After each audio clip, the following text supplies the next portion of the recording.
Good afternoon, ladies and gentlemen. It is Wednesday, May the 26th.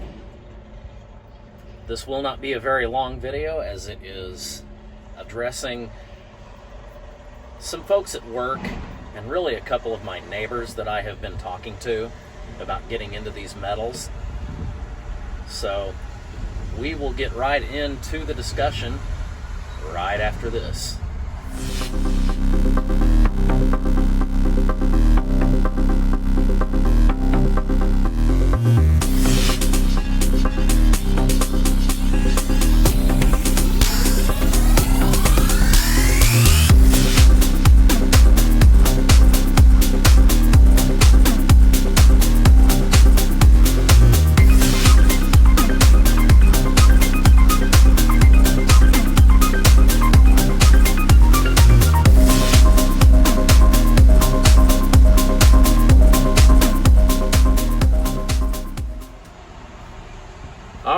Before we go any further into the video, I just want to say that I am not a financial advisor of any kind.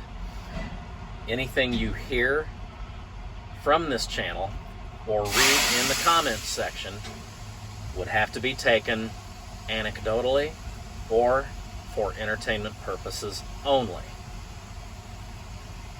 My subscribers, I hope you will bear with me. I'm making this, yes, for algorithm food because I'm trying to build this channel up. But I'm also going to be forwarding this to some people that I recently talked to, that I know personally, about these metals. And I want to start off by saying thank you to all that listened to me. The picture that you are seeing in the upper left-hand corner, that was spot price at the making of this video, and I would recommend you get the Kitco app and just get familiar with it. It gives you up to the minute changes on precious metals prices. The first thing that I want you folks to understand is these metals fluctuate constantly. If you go out and buy 100 ounces of silver, which most of the people I know, I don't recommend doing that because you will overextend yourself. You are likely not going to go out and buy a bunch of silver and be rich overnight. I would hate to imagine what has happened to the economy if that happens. These metals are for the long game, and I don't want to get into too many details right now. I want to run you through the basics. There are different forms of silver you can buy. And I will tell you, the bulkier items that you buy, the more you're going to save, the more dollars you're going to save per ounce. You go out and buy a 10 ounce or a kilo silver bar, that's more economical. If you want to obviously barter that, it probably won't work. You want to probably use more junk silver, or as it's traditionally called, constitutional silver, old US silver coins. Those are great to have. And those have been getting melted down, so they're getting harder to find, so the population of them is going down. So that's something you definitely might want to think about. Smaller pieces you buy, you're going to pay a little bit more. But do it according to your budget. If you want to buy the more pure forms, like Silver Eagles, you'll pay a little bit more per ounce. But when you go to sell those or turn those in, just make sure that they are honoring the premiums. Try not to turn those things in for gold if there isn't a premium. You would mainly, if you make the switch, and I wouldn't right now, because last I checked, the ratio was 67 to 1. That means 67 ounces of silver for 1 ounce of gold. Because silver has been so manipulated over the years, I would hold off. Our founding fathers set that at 15 to 1. And in civilizations past, it was 2 to 1. So being as manipulated as this thing is, you definitely want to consider silver, and do not trade it in for the greater metals, let's say. I would not keep your metals on site unless you just have such a fantastic security system and barking dogs and someone up 24 hours a day, things of that nature. Keep it somewhere safe, but do not buy these metals from a company that will hold them for you. Because let's just say, God forbid, it does hit the fan. You will not want other people holding your metals. People do really crazy things when times get desperate. So you will want that stuff where you can readily get to it. Do not buy paper contracts.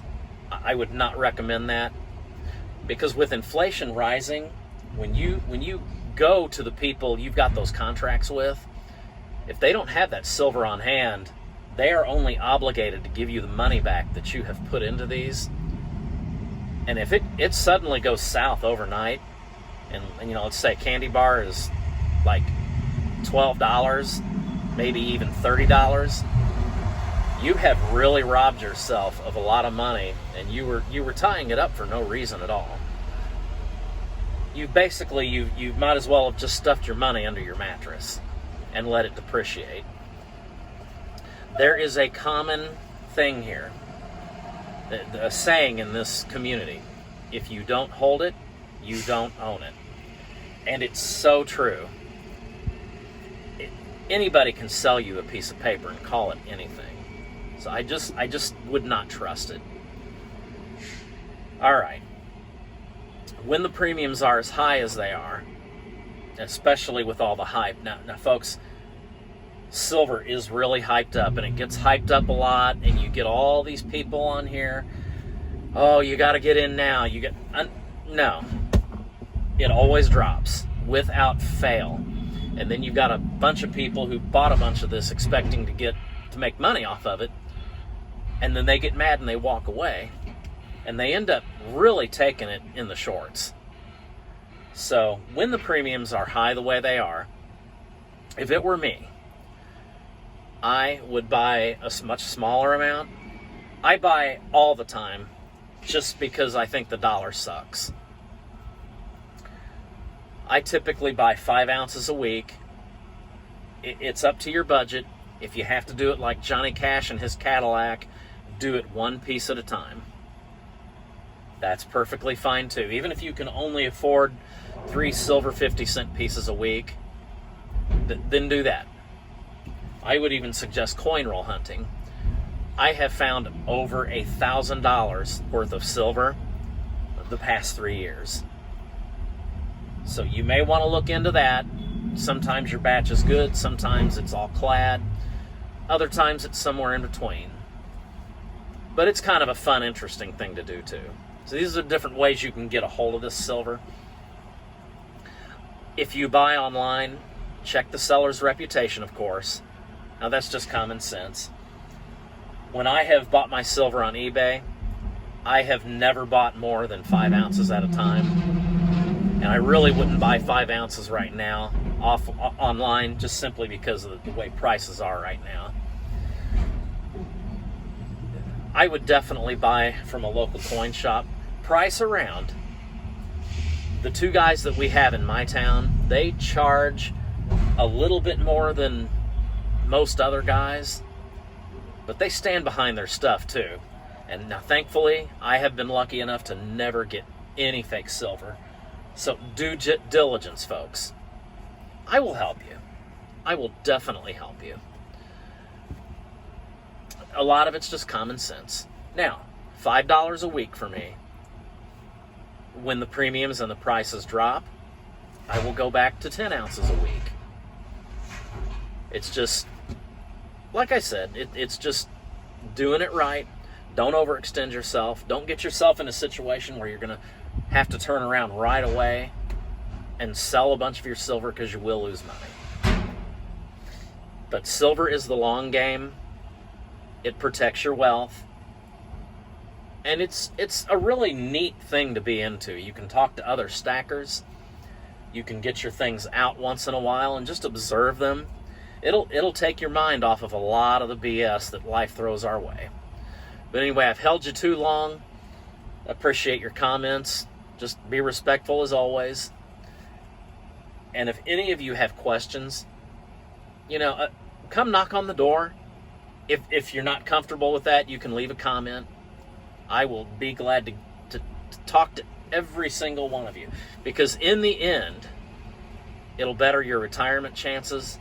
And if it does go south, the more people that have prepared, the more people that are going to be taken care of that are not prepared. So that's really what it's all about. It's caring for your fellow man. Bye for now, folks, and I will talk to you very, very soon.